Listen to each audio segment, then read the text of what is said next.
ब्रह्म विद्या संप्रदाय कर्तृभ्यो वंशर्षिभ्यो महद्भ्यो नमो गुरुभ्यः। सर्वोपप्लवरहितः प्रज्ञानघनः प्रत्यगर्थो ब्रह्मैवाहमस्मि ब्रह्मैवाहमस्मि। शंकरं शंकराचार्यं केशवं बादरायणं सूत्रभाष्यकृतौ वन्दे भगवन्तौ पुनः पुनः। ईश्वरो गुरुरात्मेति मूर्तिभेदविभागिने व्योमवद्व्याप्तदेहाय दक्षिणामूर्तये नमः। ओम सहना भवतु सहनौ भुनक्तु सह वीर्यं करवावहै तेजस्विनावधीतमस्तु मा विद्विषावहै। ओम शांति शांति शांति। द्वितीयः श्लोकः तस्य एकवारम् उच्चारणं कुर्मः।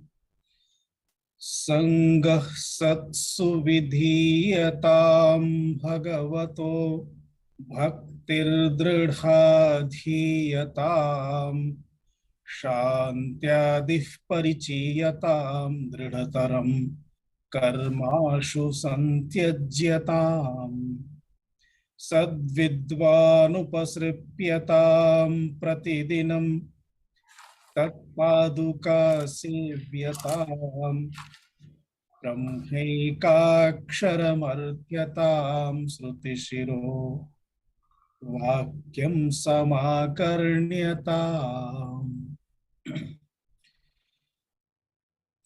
अत्र एतस्मिन् ग्रन्थे भगवान् शंकराचार्यः अस्मान् स्वस्थः कर्तुं प्रयासं करोति। स्वस्थः इति शब्दस्य अर्थः एव अस्ति स्वस्मिन् तिष्ठति इति स्वस्थः, अर्थात अस्माकं वासः अस्मासु एव भवेत्। श्रुत्वा अर्थं श्रुत्वा किंचित् वैपरीत्यं प्रतीयते। वयं तु स्वस्मिन्नेव स्मः, वयं कुत्र बहिः स्मः। परन्तु यदि व्यावहारिकतया पश्यामः तदा वयं तु देहं स्वीकृत्य परिचयं दद्मः। यथा वयं स्वस्य नाम वदामः चेत् नाम तु देहस्य अस्ति। वयं यदि स्वस्य वर्णं रूपं वर्णयामः, अहं सुन्दरः असुन्दरः रूपवान् कुरूपवान्, अथवा अहं गौरवर्णीयः कृष्णवर्णीयः, गौरत्वं कृष्णत्वं यत्किमपि आरोपयामः, एतत् सर्वं तु शरीरस्य। अतः तस्मिन् समये वयं स्वस्मिन् न स्मः, यतः स्वस्य स्वरूपं तु निर्गुणमस्ति, निराकारमस्ति, परमचैतन्यात्मकमस्ति। परन्तु तत्स्वरूपम् अदृष्ट्वा वयम् अस्माकं स्थूलदेहस्य स्वरूपं दृष्ट्वा अस्माकं परिचयं कुर्मः। तस्य अर्थः कः? वयम् इदानीं स्वस्मिन् न स्मः, वयम् इदानीं देहे स्मः। अतः देहस्य समस्याः मम समस्याः भवन्ति। मयि समस्या नास्ति, तथापि अहं समस्यावान् भवामि। तस्य कारणं स्पष्टमस्ति, देहस्य समस्या मम समस्या भवति। तथैव कदाचित् वयं किम् अद्य बहु उद्विग्नता अस्ति, अद्य शान्तिः न लभ्यते।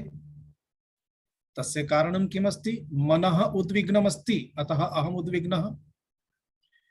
मनसः शान्तिः अर्थात मनसि शान्तिः न अनुभूयते, तस्मात् मयि शान्तिः नास्ति इति प्रतीयते।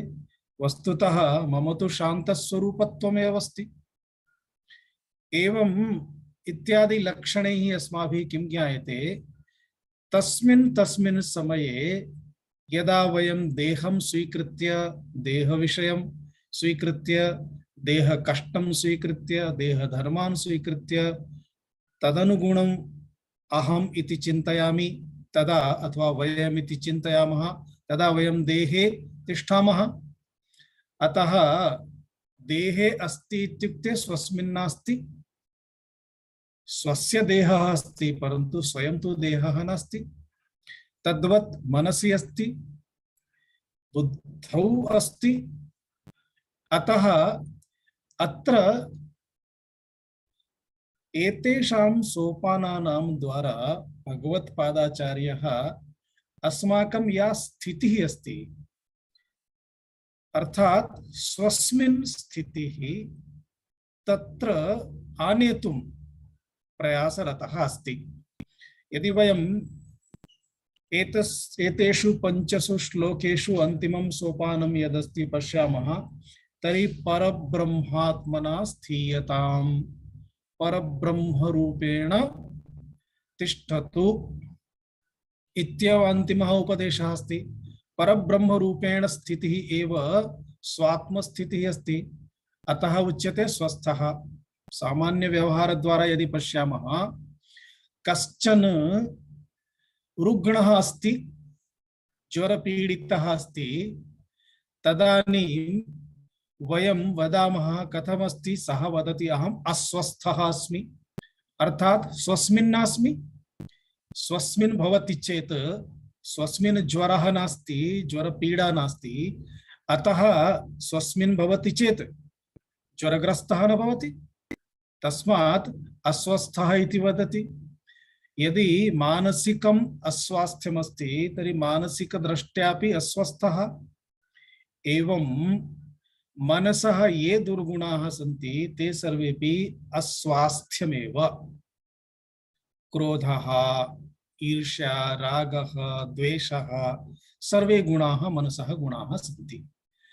अतः एतेषां द्वारा अस्माकं सा स्थितिः यथा भवेत् तदर्थम् अत्र अस्माभिः प्रयासः। प्रतिसोपानं यदा एकैकं सोपानम् अग्रे गच्छामः तदा अस्माकं स्थितिः कथं भवेत् इति आवश्यकं भवति।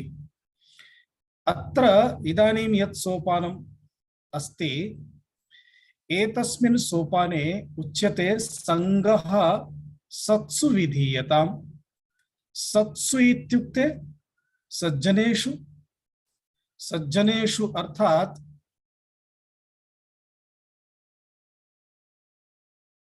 सज्जनेषु अर्थात ये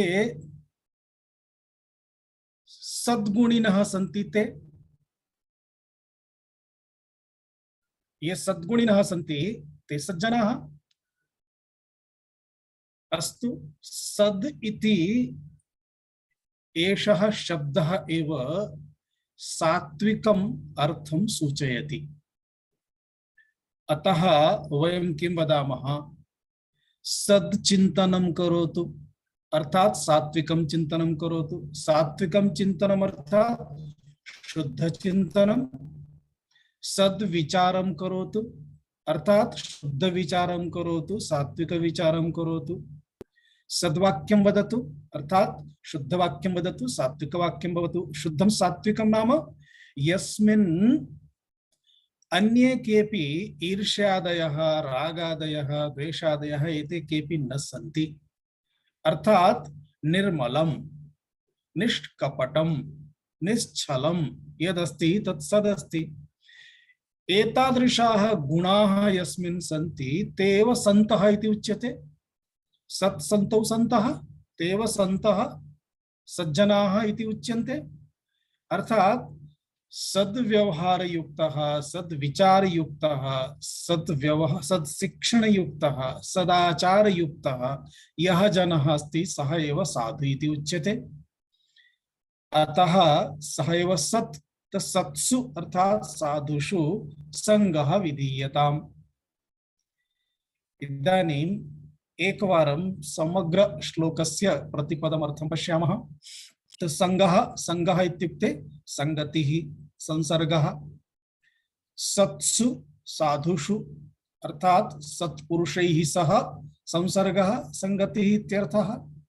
विधीयतां क्रियतां, भगवतः ईश्वरस्य आराध्यस्य भक्तिः आराधना, दृढ़ा अचला, आधीयतां ध्रियतां, शान्त्यादिः शान्त्यादि शुभगुणाः, परिचीयतां चयनं संग्रहं क्रियतां, दृढ़तरम् अर्थात अतिदृढ़ं, कर्म अर्थात क्रियमाण प्रवृत्तिः, वयं यानि कार्याणि कुर्वन्तः भवामः, आशु शीघ्रं, संत्यज्यतां हीयताम् अर्थात त्यागं करोतु इत्यर्थः। सद्विद्वान् श्रोत्रिय ब्रह्मनिष्ठः तत्त्ववित्, तदेव सद्विद्वान् उच्यते। उपसृप्यताम् उपगम्यताम्, उप उपसर्ग पूर्वक स्नेह सरणे धातु अस्ति लोट लकारे। उपसृप्यताम् उपगम्यताम् कर्मवाच्ये। प्रतिदिनम् अहर्निशम् सर्वदा, अहर्निशम् इत्युक्ते सर्वदा। तत्पादुका तच्चरणौ सेव्यताम् पूज्यताम् अर्थात तच्चरणयोः सेवा क्रियताम् इत्यर्थः, सेवनं क्रियताम् इत्यर्थः। ब्रह्मैकाक्षरं चैतन्य घन परमात्मानं अर्थ्यताम् प्रार्थ्यताम्। श्रुतिशिरो वाक्यम् उपनिषद वाक्यानि समाकर्ण्यताम् अवधानतया श्रूयताम्। सामान्य अर्थः कः अस्ति? सज्जनानां संगं करोतु अर्थात सत्संगं करोतु, सत्कथा श्रवणं, सत्पठनं, सद्विचार प्राप्तिः, उपनिषदादीनाम् अध्ययनम् इत्येव अस्ति सत्संगकार्यम्।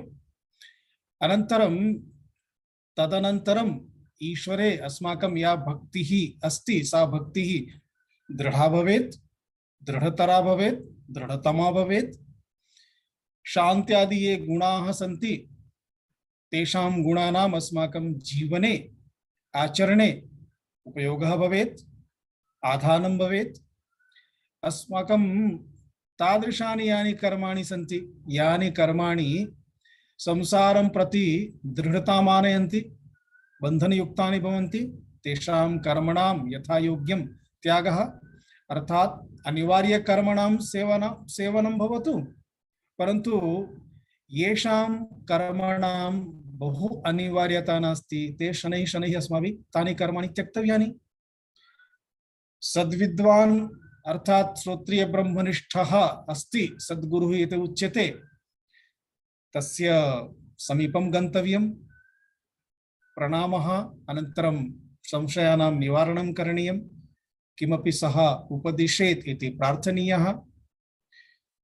सः उपदिशेत् तदर्थं तस्य कृपा अपि आवश्यकी अस्ति, अन्यथा वदिष्यति अद्य न श्वः आगच्छतु अथवा अनन्तरं कारणं तेपि परीक्षणं कुर्वन्ति, वृथा प्रश्नं पृच्छति अथवा जिज्ञासा अस्ति अथवा केवलम् एवमेव अस्ति अद्य मम समीपे आगत्य पृच्छति, श्वः अन्यस्य समीपे, ह्यः कुत्रचित् पृष्टवान् आसीत्, एतस्य कार्यमेव अस्ति, सर्वत्र गत्वा स्वस्य विदुषः प्रदर्शनं करोति विद्वत्वस्य।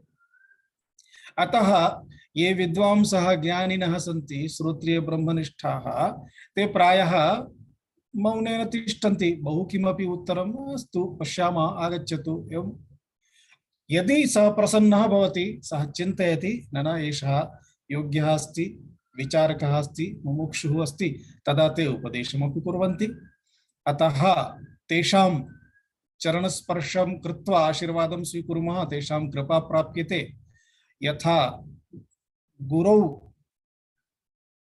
भक्तिः यथा वर्धेत तथा प्रयासः, यथा ईश्वरे भक्ति तथा गुरु भक्ति अस्ति चेत् अस्माकं शास्त्र ज्ञानं शीघ्रम् अस्माकं मनसि स्फुरति इति उपनिषद वाक्यमपि अस्ति।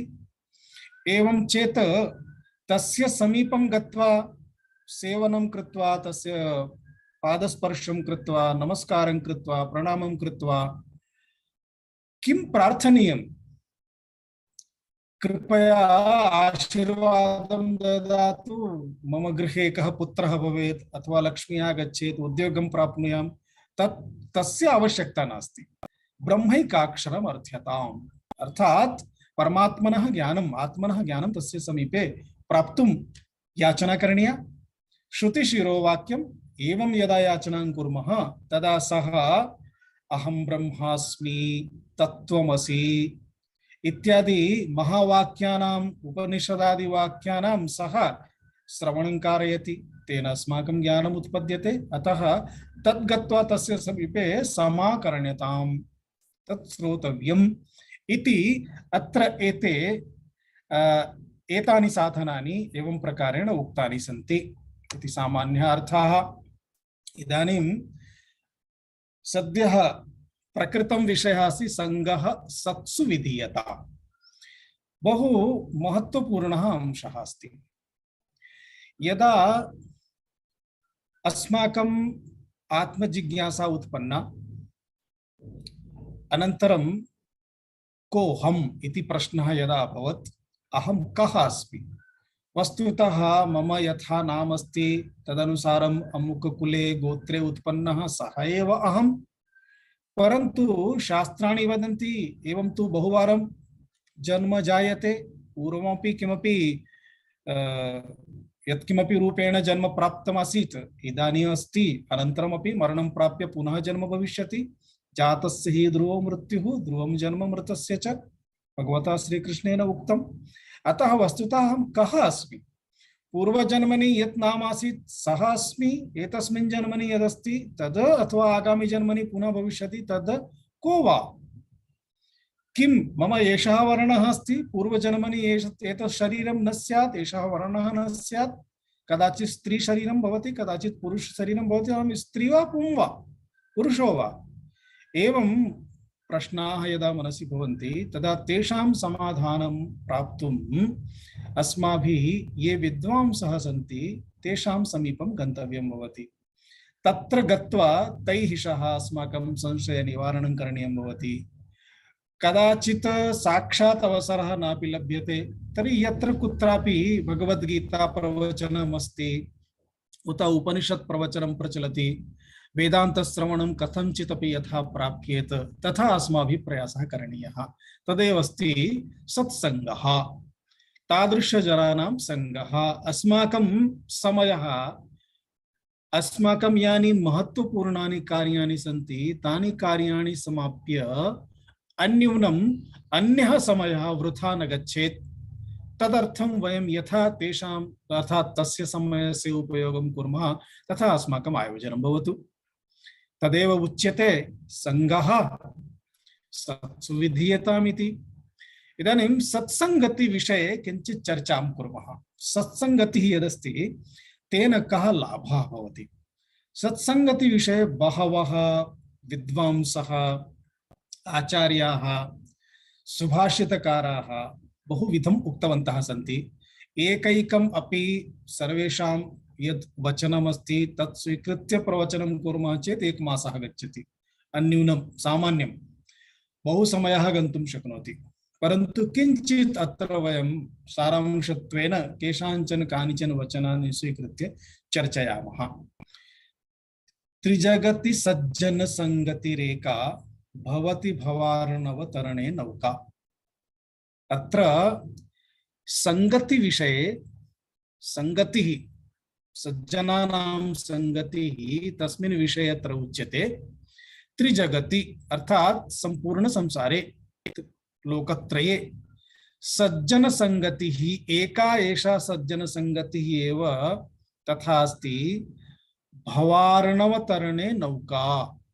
अर्थात् भवः इत्युक्ते संसारः, अर्णवः इत्युक्ते समुद्रः, संसार रूप समुद्रः यः अस्ति, एतस्मिन् संसार रूप समुद्रे तरणाय सज्जन संगतिः नौका इव अस्ति।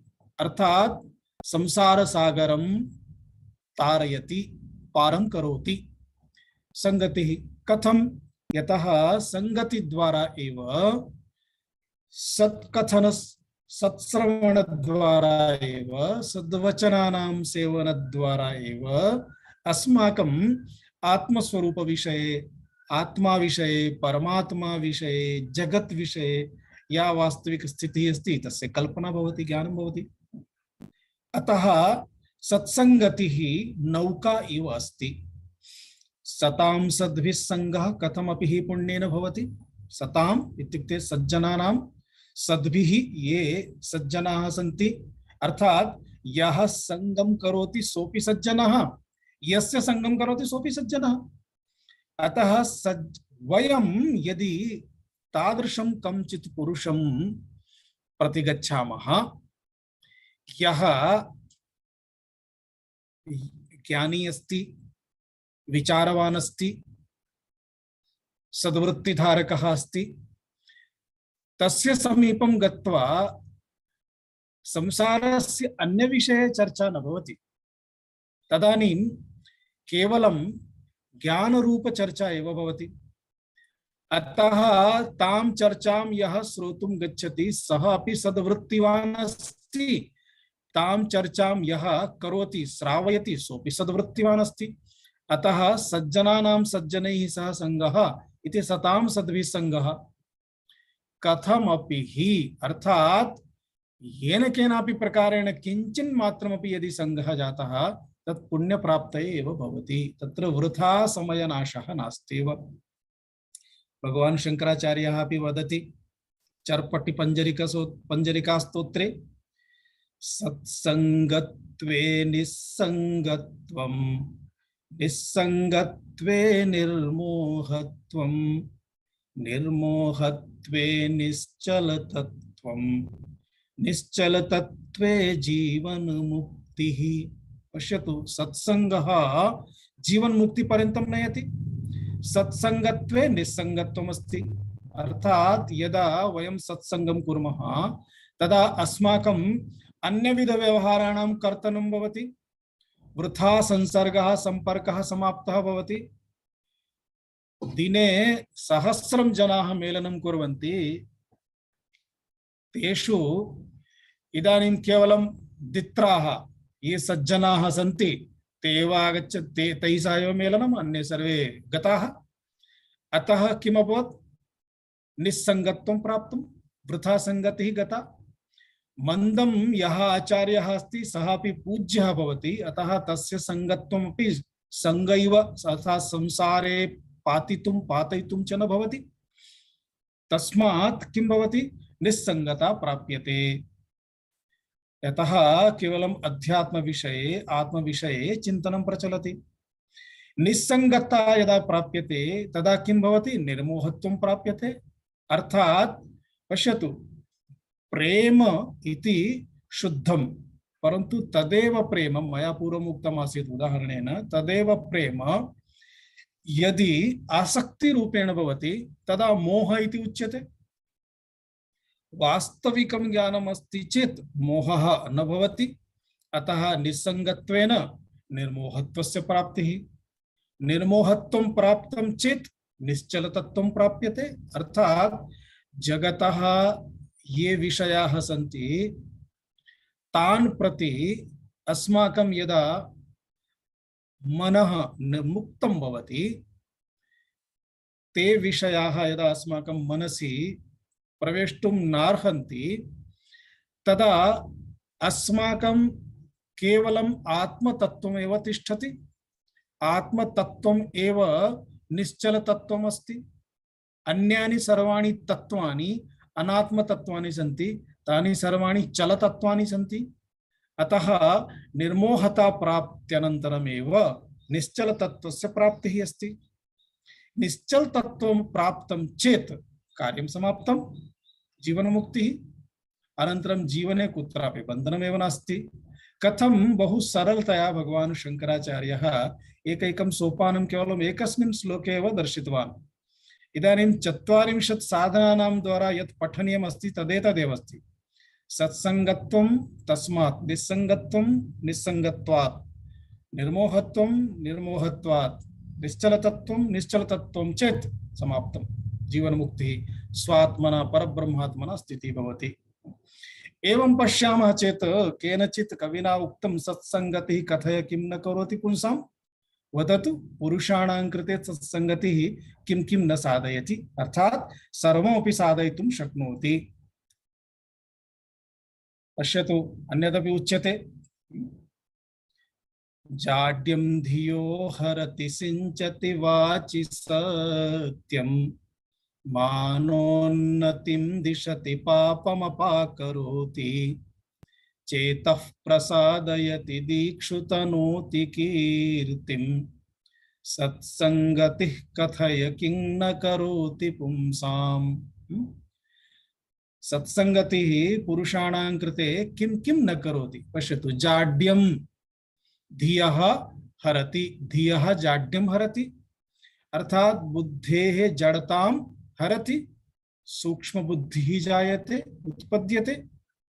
वाचि सत्यं सिञ्चति अर्थात अस्माकं यद् वाक्यम् अस्ति तद् वृथा न भवति, सत्यं वाक्यं सत्यताम् आनयति। वृथा वक्तुम् अस्माकम् आयासः सर्वथा निर्गच्छति। मानोन्नतिं दिशति अर्थात अस्माकं मानः अर्थात जनाः अस्मान् प्रति स्वीयां दृष्टिं परिवर्तयन्ति। यदा अस्माकं विचारेषु सद्भावाः वर्धन्ते तदा सर्वत्र अस्माकं कीर्तिः प्रसारं प्राप्नोति। तत् कथं भवति? जनानां स्वाभाविकतया अस्मान् प्रति विचाराय या दृष्टि भवति सा दृष्टि परिवर्तिता भवति। स्वयमेव सा दृष्टि कीर्तिरूपेण परिवर्त्यते। पापम् अपाकरोति मनसि ये केपि भावाः ईर्ष्यादयः सन्ति ते स्वयमेव स्वाभाविकतया दूरं गच्छन्ति। चेतः प्रसादयति मनसः प्रसन्नताम् आनयति। कीर्तिं दीक्षु तनोति सर्वत्र अस्माकं कीर्तिः यशः प्रसारयति। एवं पश्यामः, अत्र तु केवलम् उपलक्षणत्वेन वाक्यानि उक्तानि। पश्यामः चेत् सत्संगति द्वारा किं किं न भवति। मम अनुभवः अस्ति, भगवद्गीता श्रवणाय बहवः आगच्छन्ति। अहं यदा उपनिषद अध्ययनं करोमि स्म, मम गुरोः समीपे गुरुमातुः समीपे आसं, तदा बहूनां साधकानां प्रत्यक्षम् 8 वर्षेषु अहं परिवर्तनं दृष्टवान् अस्मि। केचन साधकाः तादृशाः आसन् येषां गृहे बहु दुर्व्यवहारः आसीत्, क्रोधः, प्रतिदिनं कलहः। परन्तु मन्दं यदा ते श्रवणम् आरब्धवन्तः, भगवद्गीता श्रवणम् आरब्धवन्तः, आगताः, तदा तेषां जीवने अहं महत् परिवर्तनं दृष्टवान्।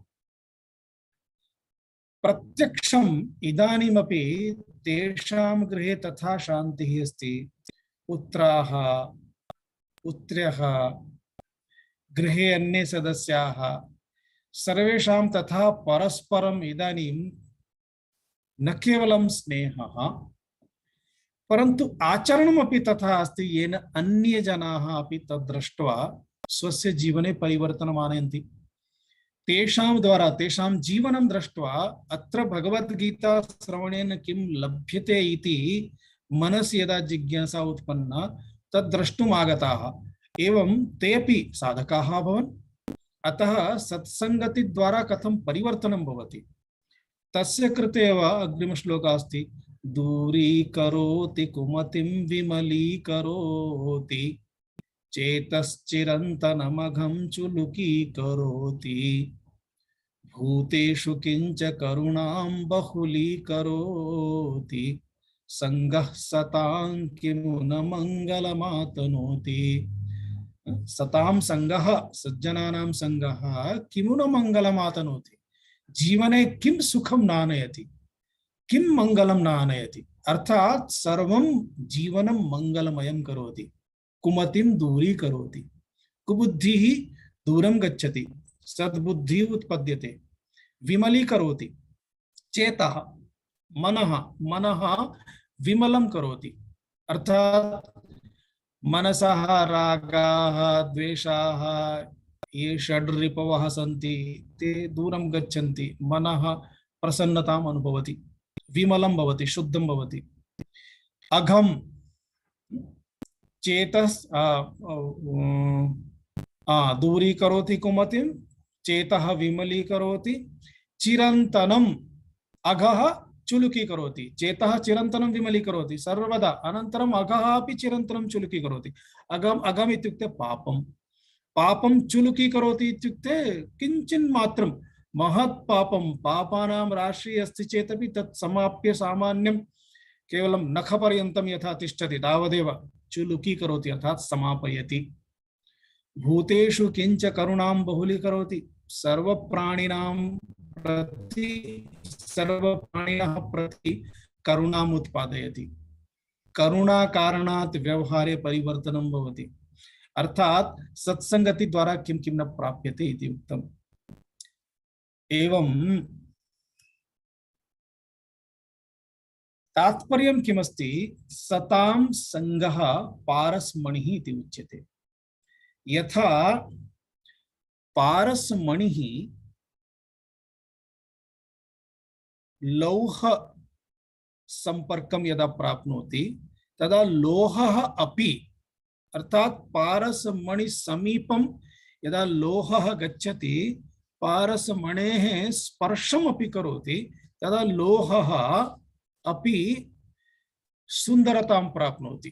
इत्युक्ते सुवर्णः भवति, गोल्ड रूपेण परिवर्त्यते। एतत्तु सामान्य पदार्थानां कृते पारस्मणि अस्ति, अस्माकं सर्वेषां जीवनेपि तथा अस्ति। सज्जनाः पारसमणि सदृशाः भवन्ति। तेषां समीपं गत्वा उपवेशनेन तेषां मनसि या शान्तिः अस्ति, या विद्वत्ता अस्ति, ये गुणाः सन्ति तेषां गुणानां प्रभावः तथा प्रसरति। तस्मात् तत्र गत्वा उपवेशन मात्रेणैव शान्तिः लभ्यते।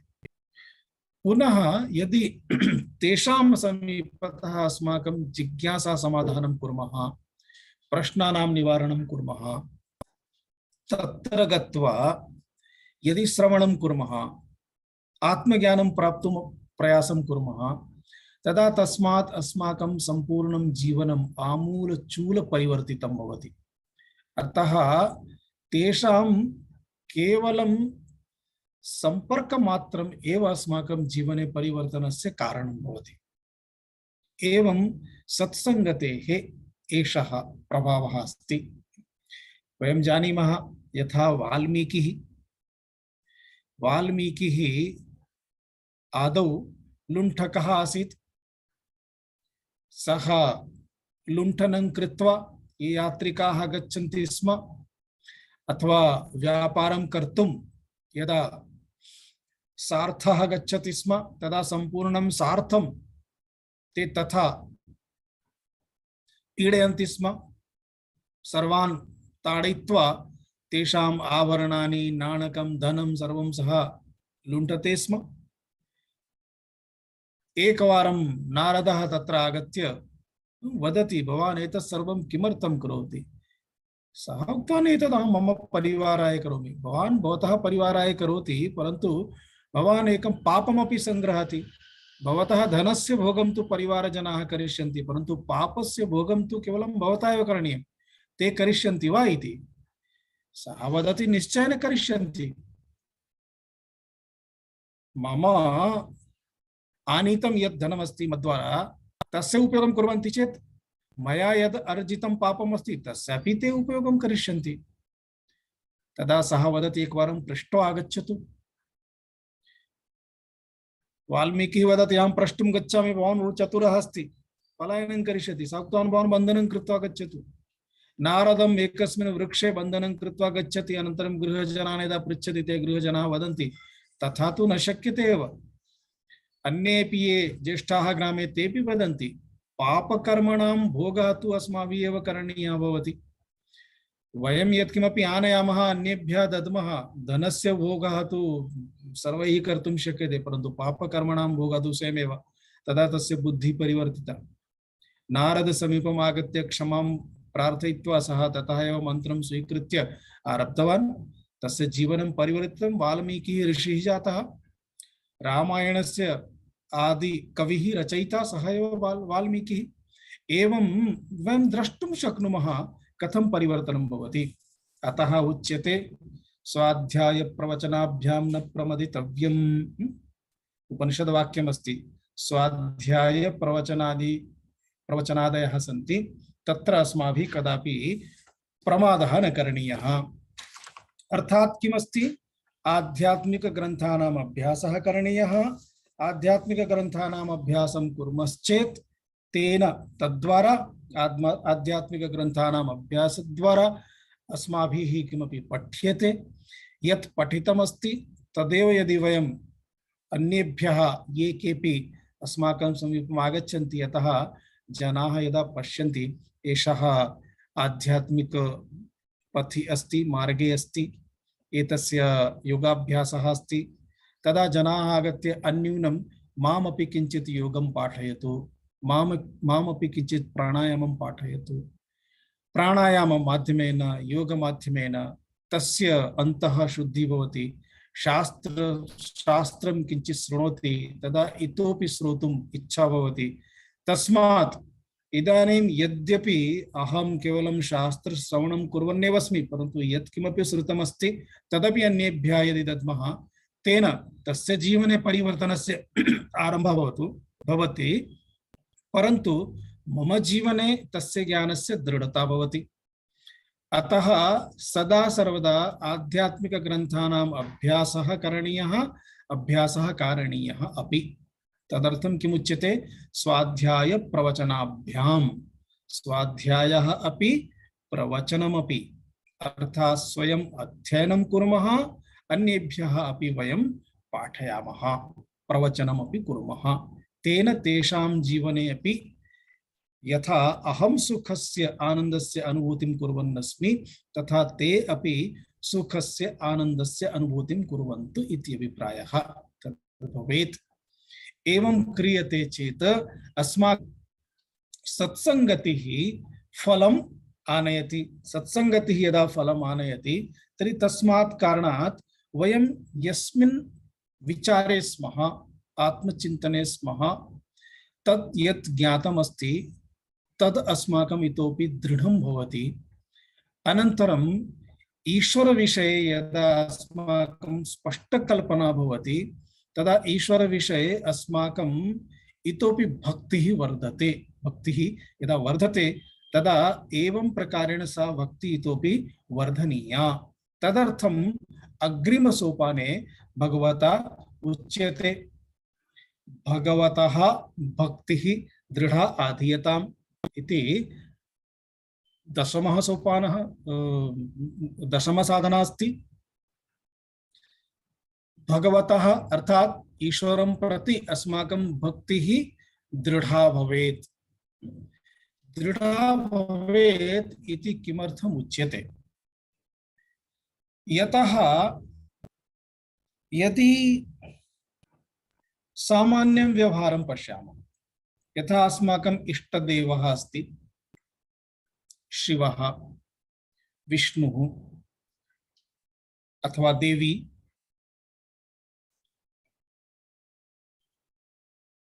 तान् प्रति अस्माकं या श्रद्धा अस्ति, सामान्य श्रद्धा अस्ति। इदानीं केवलं द्वित्रान् श्लोकान् वदामः, किञ्चित् पुष्पम् अर्पयामः, अथवा किञ्चित् पंचोपचारं दशोपचारं वा षोडशोपचारं किमपि कुर्मः, पूजां कुर्मः।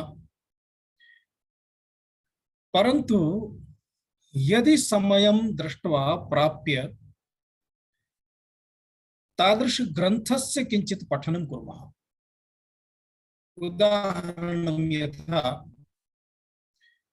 विष्णुं प्रति श्रद्धा अस्ति, श्रीमद्भागवतस्य अध्ययनं कुर्मः, भागवतस्य भिन्न कथानाम् अध्ययनं कुर्मः, विष्णुपुराणस्य अध्ययनं कुर्मः। बहव्यः कथाः सन्ति, तासां कथानाम् अध्ययनेन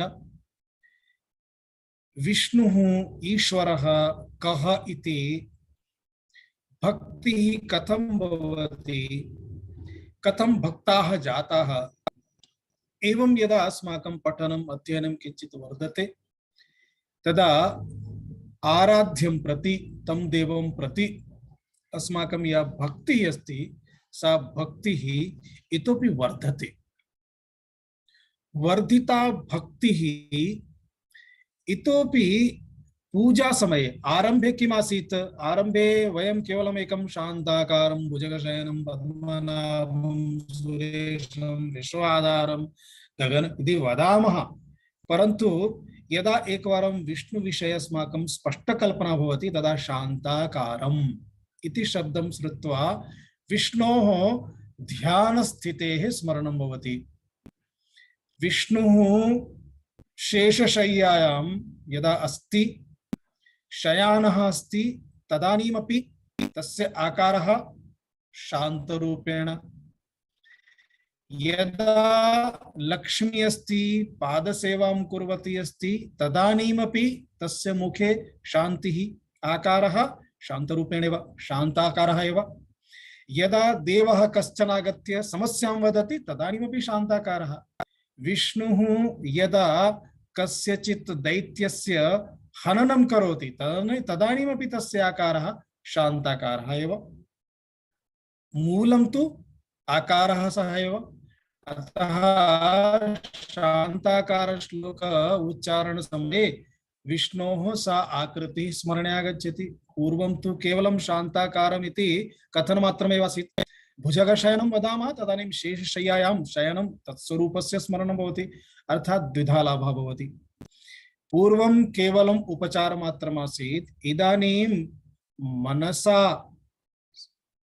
उपचारः, अर्थात् मनसि विष्णोः प्रतिक्षणं पूर्णचिन्तनं पूर्णस्थितिः अस्ति। अनन्तरं काया शरीरं यदस्ति तद्वारा वयम् उपचारं कुर्मः, अर्थात् मनसा वाचा कर्मणा। पूर्वं केवलं कर्मणा वाचा, अर्थात् तस्मिन् समये पुष्पार्पणं कर्मणा, वाक्योच्चारणं वाचा। इदानीं मनसापि वाचापि कर्मणापि देहेनपि अस्ति, अनन्तरम् इन्द्रियादिभिः द्वारापि अस्ति, अंतरिन्द्रियद्वारापि अस्ति, अर्थात् संपूर्णम् अस्माकम् अस्तित्वम् ईश्वरचरणयोः ईश्वराधाने अस्ति। एवं भक्तिः दृढा भवति इति सामान्यमस्ति। अन्यदपि अत्र वेदान्तमार्गे अन्यदेकं चिन्तनीयः अंशः भवति। यद्यपि तस्मिन् अंशे अनन्तरं विस्तृततया चर्चां कुर्मः, परन्तु इदानीं केवलं प्रवेशं कारयामि। प्रवेशः इत्युक्ते विष्णुः अर्थात् ईश्वरः, ईश्वरः अर्थात् सगुण साकारः।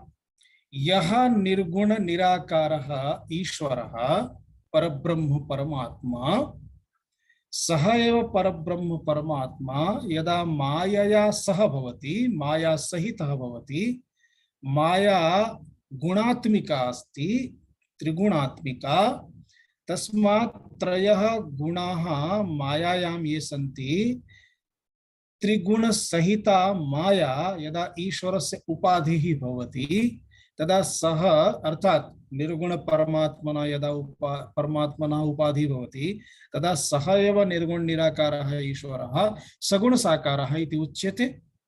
तदा उपाधि रूपेण यथा विष्णुः इत्युक्ते चतुर्भुजः विष्णुः, प्रतिहस्तं प्रतिभुजं कमलं चक्रम इत्यादि शंखम इत्यादि इत्यादयः भवन्ति। पीताम्बरं धृतवान् अस्ति, अमुकं स्वरूपम् अस्ति। सः एव निर्गुण निराकारः ईश्वरः यदा शिवरूपेण तदा सगुण साकारः शिवः इति, देवी रूपेण तदा लक्ष्मी सरस्वती पार्वती इत्यादि, सृष्टिकर्ता रूपेण ब्रह्मा।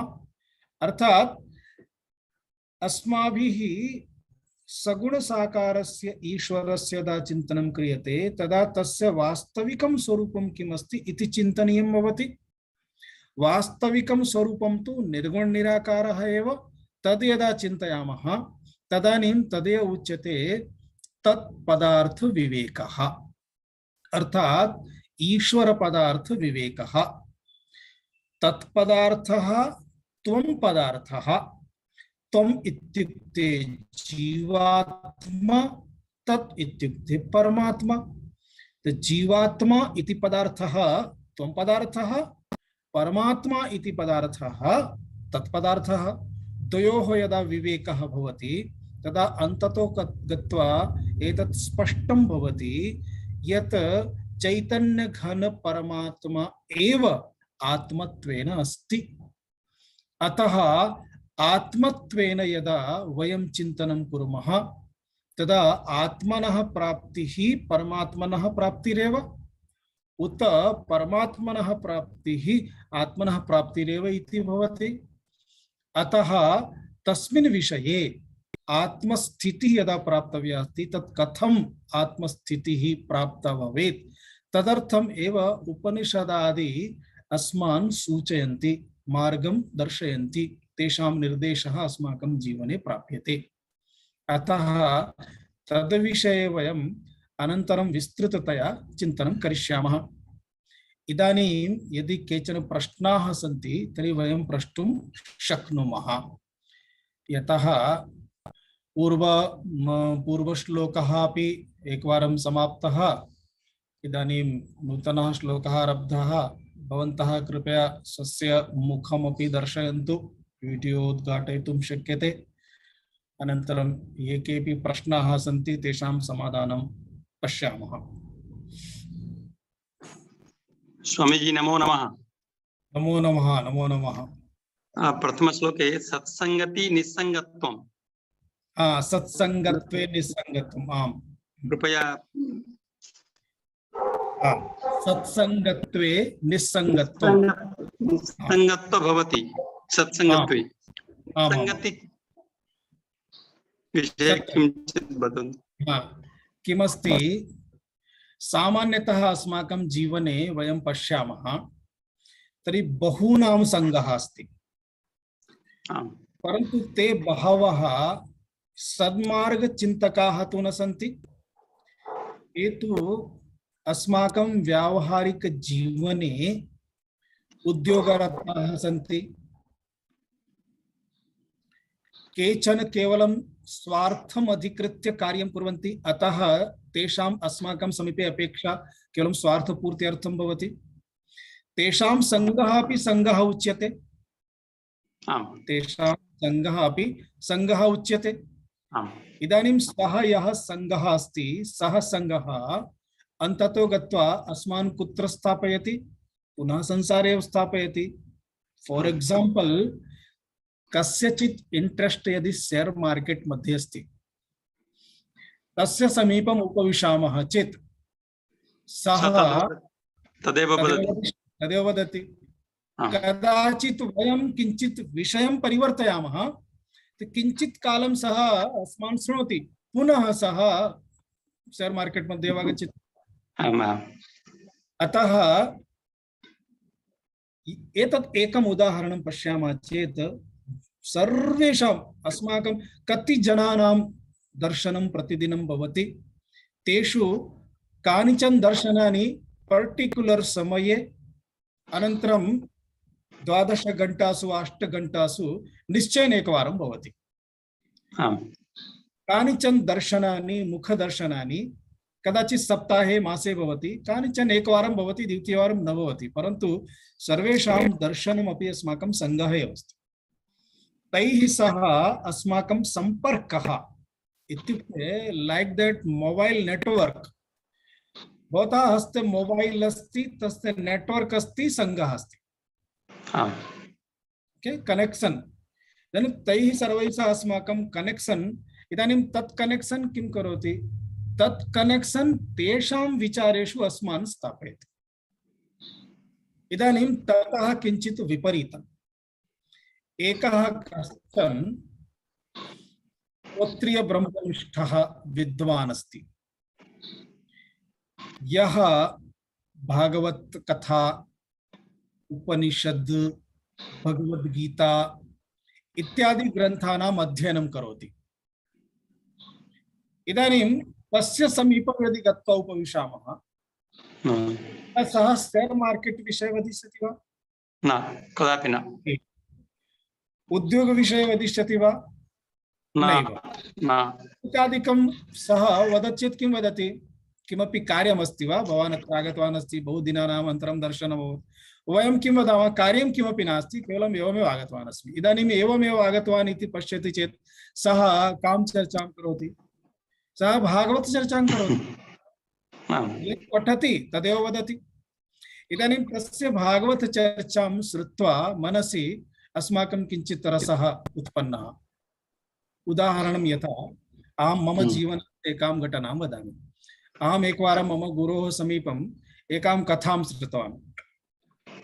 कथायाः भावः एवमस्ति, एकः कृषकः आसीत्, सः कृषकः कृषिकार्यं करोति स्म। तदा कश्चन एकः मादृशः सन्यासी तेन मार्गेण गच्छति स्म, पिपासा आसीत्, अनन्तरं किञ्चित् जलम् इष्टवान्। तदा तस्य समीपे जलम् आसीत्, सः बहु उत्तमः सज्जनः कृषकः, सः उक्तवान् आगच्छतु, इदानीं मध्याह्नकालः अस्ति, भवान् किमपि भिक्षां प्राप्तवान् वा नास्ति इति, किञ्चित् आगच्छतु, मम समीपे अस्ति, किञ्चित् किञ्चित् स्वीकुर्मः। अतः सः सन्यासिने अपि ददाति, स्वयमपि खादति, जलमपि सन्यासी पिबति। अनन्तरं सन्यासी वदति, भवान् एतत् कृषिकार्यमेव करोति अथवा अन्यदपि किमपि करोति? तदा सः वदति, अहं तु एतदेकमेव कार्यं करोमि, अन्यत् किमपि न जानामि, भवान् वदतु किं करणीयम् इति। तदा सः वदति, भवान् एकं कार्यं करोतु, भवतः नामस्मरणमपि किञ्चित् करोतु।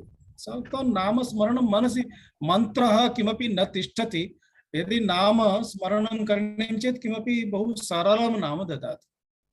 सरलं नाम इत्युक्ते किं? तदा सः सन्यासी वदति, अस्तु भगवान् विष्णुः अस्ति। सः उक्तवान्, बहु कठिनं न वदतु, सरलं। तदा सः वदति, अस्तु अघमोचन। सः किं वदति, अघमोचन इति वदतु। सः उक्तवान्, हा अघमोचन शक्यते, कारणम् अघमोचन मध्ये बहु मात्राः न सन्ति, तालव्यषकारः, मूर्धन्यषकारः किमपि स्मरणीयं नास्ति, अघमोचन अघमोचन अघमोचन इति करोति। सः उक्तवान्, अस्तु तत् करोमि। सः आदिनं कार्यं करोति, अघमोचन अघमोचन अघमोचन अघमोचन अघमोचन इति आरब्धवान्। तदा विष्णुः पश्यति, अनन्तरं प्रसन्नः भवति, अस्तु सन्यासिना एकम् उत्तमं कार्यं कृतं, मम एकः पूर्वजन्मनि भक्तः आसीत्, भक्तिमार्गे आनीतः। तदानीं केचन आगत्य वार्तालापं कुर्वन्ति, तदा सः तान् दूरं करोति, ऐ तिष्ठतु, इतः गच्छतु। किमर्थम्? अहं वार्तालापं करोमि चेत् मम विस्मरणं भविष्यति, अहं पुनः नाम किं वदिष्यामि इति। एवं चेत् सः मध्ये किञ्चित् कार्यमागतं, तस्मिन् समये तस्य स्मरणं गतम्, अतः यस्य भयमासीत् तदेव अभवत्, सः नाम विस्मृतवान्। यदा नाम विस्मृतवान् तदा किं करोमि, अतः अन्ततो गत्वा बहु कष्टेन स्मरणे आगतं, तदा घमोचन इति अकारं विस्मृतवान्। अघमोचन इति अकारं विस्मृतवान्, घमोचन इति स्मरणे आगतम्। घमोचन घमोचन, अतः सः घमोचन घमोचन घमोचन घमोचन इति आरब्धवान्। तदा तत् श्रुत्वा विष्णु उच्चैः हसितवान्। यदा उच्चैः हसितवान्, लक्ष्मी पादसेवायाम् आसीत्, पृष्टवती किमभवत् स्वामिन्, किमर्थं भवान् उच्चैः हसति? विष्णुः उक्तवान्, पश्यतु, अद्य मम एकं नूतनं नाम अभवत्। मम सहस्रं नामानि सन्ति, अगणितनामानि सन्ति, परन्तु तेषु तत् लिस्ट् मध्ये एतदेकं नाम नास्ति, एतत् नूतनं नाम आगतं। किं तद्? घमोचन इति। अनन्तरं सः यदा उक्तवान्, चे हसितवान्, तदा विष्णुः उक्तवान्, पश्यतु कथमस्ति नूतनं नाम। लक्ष्मी उक्तवती, तस्य भक्तस्य दर्शनं कर्तुम् इच्छामि। अस्तु, गच्छामः। अनन्तरं समीपं गत्वा विष्णुः किञ्चित् दूरे स्थितवान्। लक्ष्मी उक्तवान्, भवती गच्छतु, अनन्तरं पृच्छतु। लक्ष्मी गत्वा वदति, भवान् एतत् किं वदति? अनन्तरं सः दूरं गच्छतु, दूरं गच्छतु, कारणम् एकवारं विस्मृतवान् आसीत्, पुनः विस्मरामि चेत् किं भवति, अतः दूरं गच्छतु। लक्ष्मी पुनः वदति, अस्तु दूरं गच्छामि, परन्तु भवान् किं वदति इति? अरे भवती शृणोति किल, घमोचन घमोचन घमोचन, अर्थः कः? दूरं गच्छतु। तथापि अनन्तरमपि सा यदा न श्रुतवती, तदा कस्य स्मरणं करोति? अनन्तरं कोपेन सः उक्तवान्, भवत्याः पतिदेवस्य स्मरणं करोमि। गुजराती भाषायां उक्ति अस्ति के तारा वर्णु स्मरण करिए छे, जा तारा वर्ण याद करिए छे। तो वरः इत्युक्ते पतिः, अर्थात यद् कोपे कोऽपि वदति, कोपेन महिला अस्ति चेत्, अथवा भवतः पितुः स्मरणं करोमि, गच्छतु, कोपेन सह तस्य मुखतः किम् आगतं? भवत्याः वरस्य स्मरणं करोमि। लक्ष्मी तु किं चिन्तितवती? वेश परिवर्तनं कृत्वा गतवती आसीत्, एषः कथं ज्ञातवान् इति। अतः लक्ष्मी किमपि अपृष्ट्वा तथा प्रतिगतवती। विष्णु समीपं गत्वा उक्तवती, सः तु सर्वं जानाति, सः उक्तवान् भवतः स्मरणं करोमि इति। विष्णु तु जानाति, आगत्य साक्षात् दर्शनं दत्तवान् तस्मै। अतः लक्ष्मीनारायणस्य दर्शनं सः कृषकः कृतवान्, तस्य गुरुः अपि न कृतवान् आसीत्, सः कृतवान्। आशयः कः अस्ति? यदा सः घमोचन अघमोचन इति आरब्धवान्, तदा सर्वान् विचारान् त्यक्तवान्। अन्यथा कृषि कार्य समये अन्ये विचाराः न भवन्ति इति नास्ति। वयं कार्याणि कुर्मः, तदा मनसि शतं विचाराः आगच्छन्ति, परन्तु सः सर्वान् विचारान् त्यक्त्वा केवलं विष्णोः स्वरूपमपि न जानाति, केवलं नामस्मरणं कृतवान्। अतः एकस्य सन्यासिनः किञ्चित् कालस्य संगेन सः निस्सङ्गत्वं, संसारिक सर्व प्रकरणानां यः संगः आसीत्, ततः सः कट ऑफ अभवत्। तत् कट ऑफ एव अस्ति, निस्सङ्गत्वं प्राप्तवान्। अतः निस्सङ्गत्वे किम् अभवत्? तस्य मनसि केवलम् ईश्वरं प्रति श्रद्धा। अतः प्रेम पवित्रं, तादृशं पवित्रं प्रेम कोऽपि आगच्छति चेत् द्रष्टुमपि न इच्छति। लक्ष्मी स्वयं आगता, तथापि द्रष्टुं न इच्छति, केवलम् ईश्वरस्य चिन्तनमेव। एवं निश्चलता एव तस्य सत्सङ्गत्वे निस्सङ्गत्वं प्राप्तं, निस्सङ्गत्वे निर्मोहत्वं प्राप्तं, निर्मोहत्वेन निश्चलतत्वं, निश्चलतत्वेन जीवन्मुक्तिः, ईश्वरस्य दर्शनम् अभवत्। अतः एवं सामान्य उदाहरणद्वारा वक्तुम् अहं प्रयासं कृतवान्, परन्तु एवं वयम् अवगन्तुं शक्नुमः। बहु धन्यवादः। नमस्ते स्वामीजी। एकं प्रश्नः अस्ति महोदय। तत्र भवान् उक्तवान् तत्र भगवद्गीता श्रवणेन कुटुम्बस्य एव तत्र प्रभावः भवति इति। तत्र स्वयं शृण्मः वा अथवा अन्यान् अपि तत्र श्रावयितुं प्रेरयामः वा, कथं वा करणीयम् इति तत्र मम उदाहरणद्वारा तु किम् आसीत्, स्वयं श्रोतुम् आगताः। उदाहरणम् इदानीमपि ते सन्ति जनाः, कदाचित् गुजरातम् आगच्छति चेत् अहं मेलनं कारयामि। तत्र पूर्वं पुत्रवधू श्रोतुम् आरब्धवती। तत्र स्वश्रु इत्युक्ते सासु पुत्रवधू द्वयोः मध्ये प्रायः वारं वारं कमपि एकं विषयं स्वीकृत्य सासु तर्जयति स्म, एतदेवं करोतु एवं करोतु। स्वभावः पुत्रवधू शांत प्रकृति, किंचित आध्यात्मिक रुचिः, अतः सत्संगं प्राप्तवती यदा पुत्रवधू, तदर्थं यदा गतवती भगवद्गीता, तदा सत्संगद्वारा कथं व्यवहारः करणीयः इति पठितवती। अस्माकं मनसि कीदृशी भावना भवेत्, ज्येष्ठः कोपं करोति चेदपि कोपः कथम् आगच्छति, मनसि का स्थितिः भवति, किमर्थं कोऽपि अशांत भावं किमर्थं गृह्णाति, कारणानि भवन्ति। यदि कारणानाम् अवलोकनं कुर्मः तर्हि तेषां कारणानां यदि अपसारणं कुर्मः तर्हि सः अपि शान्तः भवति। अतः मौनं सेवा करणीया, उपदेशः न करणीयः, एवं न वदतु एवं न करोतु, तदपेक्षया कथं न कुर्यात् इति समयं प्राप्य करणीयं। सा गृहे तथा व्यवहारम् आरब्धवती। यदा एवं व्यवहारम् आरब्धवती तदा मातुः किञ्चित् आश्चर्यम् अभवत्। या पुत्री मध्ये मध्ये वदति स्म एवं न करोतु, एतद् अयोग्यमस्ति, सा इदानीं किमपि न वदति, केवलं हसति, अनन्तरं सेवां करोति। अहं किमपि वदामि चेत् केवलं हास्यम् एव उत्तरं।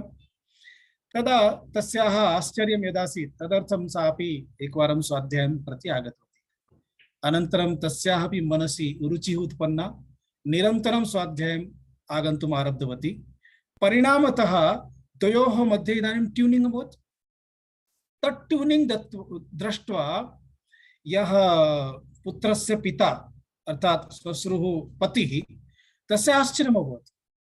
अनन्तरं यदा तस्य आश्चर्यम् अभवत्, सः अपि सायङ्काले ऑफिस् कार्यं, सः ऑफिसर्, तद् सचिवालय ऑफिसर् आसीत्। सायङ्काले 6:30 वर्गस्य आरम्भः भवति, सः किञ्चित् 6:20 तेषां ऑफिस् समाप्तिः भवति। शीघ्रं समाप्य अनुक्षणं सः अपि सत्सङ्गम् आगच्छति स्म, किञ्चित् 5 निमेषं विलम्बेन प्राप्नोति स्म, आरब्धवान्। एवं समग्र गृहस्य परिवर्तनं प्रत्यक्षमस्ति। सत्सङ्गद्वारा वयं शृणुमः कथं भगवद्गीता किमस्ति, जीवनशैली अस्ति, केवल आत्मज्ञानं नास्ति, कथं जीवनं जीवनीयम् इति प्रतिपदं प्रतिशब्दम् उपदेशः अस्ति। बहु उत्तमः ग्रन्थः अस्ति। जीवने एकवारं सर्वैः भगवद्गीतायाः सम्पूर्णश्रवणं निश्चयेन करणीयम्। 700 श्लोकानां श्रवणं यदि सम्यक् कोऽपि विद्वान् कारयति तर्हि वर्षत्रयं वर्षचतुष्टयं गच्छति उत्तमतया। सामान्यं पुस्तके लिखित अर्थं पठित्वा ज्ञानं न भवति, यतः प्रतिशब्दं जीवने कथं तस्य क्रियान्वयनम् इम्प्लिमेण्टेशन् अस्ति तद् बहु आवश्यकं भवति इति आशयः। जी, अन्यत् किमपि अस्ति?